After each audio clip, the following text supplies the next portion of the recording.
Since Kobe Bryant passed away, much of the basketball community have retroactively viewed him as an absolute hero and as an inspirational figure. But this certainly hasn't always been the case for the Mamba. In fact, there was once a time where many basketball fans were arguing over whether or not Kobe was a dirty player. You see, the Mamba had a bit of a nasty habit of elbowing other players amidst the action. In some instances, it was an accident. In some instances, it may have been intentional, and in others, it was clearly intentional. The worst period of this was between the 2006 and 2007 season. It started in a regular season matchup against the Memphis Grizzlies. Early in the third quarter, the Grizzlies' Mike Miller attacked the basket and whacked Kobe across the face as the Mamba attempted to contest the shot. It made a significant gash over Kobe's left eye that resulted in him receiving stitches in the locker room. Kobe was clearly angered by the play, and later in the fourth quarter, after he re-entered the game, he returned the favor with a devastating elbow to Mike Miller's throat. This flagrant foul resulted in Kobe receiving a 2-game suspension from the league office. But as far as elbows and suspensions go, the Mamba was just getting warmed up. Several months later, the Lakers were playing against the San Antonio Spurs, and Kobe was being defended by the talented Manu Ginobili. The game was tied at 80, and Kobe was taking the last shot of the fourth quarter as time was expiring. Ginobili cleanly blocked the shot, and in an attempt to get the whistle, Kobe dramatically flailed his arms, but his elbow struck Manu in the face, which drew a significant amount of blood and resulted in a 1-game suspension for the Mamba. Just 6 weeks after striking Manu, Kobe flailed his arms again on a jump shot in the fourth quarter, attempting to draw the foul, but this time it was Marko Jaric who was struck in the face with the elbow. At this point in history, many basketball fans were left wondering if Kobe was the greatest dirty player they had ever seen, but since then, it's become somewhat of a forgotten footnote to his legendary career. During Shaq's prime, the Diesel had to deal with plenty of physical abuse, as hammering Shaq and sending him to the free throw line seemed like the only feasible way to actually slow him down. The thing is, much of this excessive abuse wore on him mentally, and at certain points, Shaq would snap. One of these instances was on January 12, 2002. Chicago's Brad Miller made a hard foul on Shaq, and then proceeded to turn his back to him, which was a big mistake. Shaq proceeded to charge up the biggest swing of his life, and fortunately he missed, as it could have been one of the ugliest cheap shots that the league had ever seen.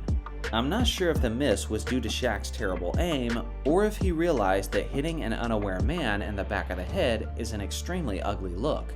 As a result of this attempted cheap shot, Shaq was suspended, and Kobe went on to score 56 3/4 without him. LeBron is widely known as one of the most thunderous and incredible dunkers of league history, as he's displayed many of his abilities not only in games, but also in team warm-ups. With all of this being the case, it's no wonder why so many fans have desired him to participate in the dunk contest. Well, LeBron was actually much closer to being in the dunk contest than some of you may have realized. In the middle of the 2009 dunk contest, Cheryl Miller interviewed LeBron and asked him point blank if he was planning on participating in next year's dunk contest, and he responded with the following. Right now, I'm preliminary putting my name in the 2010 dunk contest Saturday night. LeBron James is saying that in 2010 in Dallas Stadium, primarily I put my name in the dunk contest. Obviously, LeBron didn't hold to his promise, and has never participated in a single NBA dunk contest.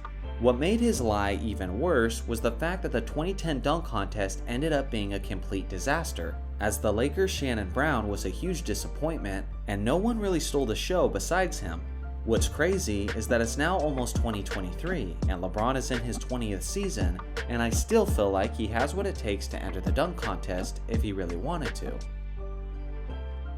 It was October 18, 1977, the opening night of the NBA regular season. It was also the first professional game of a young rookie center named Kent Benson. Benson had a tough task of guarding one of the greatest players of all time, Kareem Abdul-Jabbar. The rookie decided to guard him physically, and only 2 minutes into the game, Benson gave Kareem a swift and dirty elbow to the stomach. The refs missed it entirely, so Kareem took matters into his own hands and punched Benson in the face when he least expected it.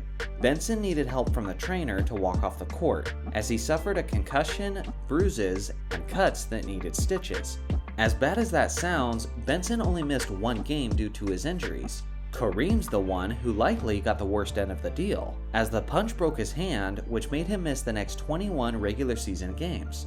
Kareem was also fined by the league office a total of $5,000, which at the time was the largest fine in NBA history. Back in Michael Jordan's era, he dominated the rest of the league as the leader of the Chicago Bulls, and MJ was a player who was not only respected but feared by most of his opponents. At that time, it was commonplace for Michael to try to intimidate not only his adversaries but also his teammates. This worked on just about everyone, but one of the exceptions was the Hall of Fame big man, Robert Parish. For the 1996-97 season, the 43-year-old Parish was teammates with MJ, but unlike many of Jordan's teammates at the time, Parish was already a 3-time champion and had a history of battles with Jordan as an opponent. According to Parish, the altercation happened during a team practice, where Jordan's group was losing. The trash talk between the two teammates was intense, and eventually, when the play stopped, the two were in each other's faces. In an attempt to intimidate Parish, Jordan said he would kick his butt.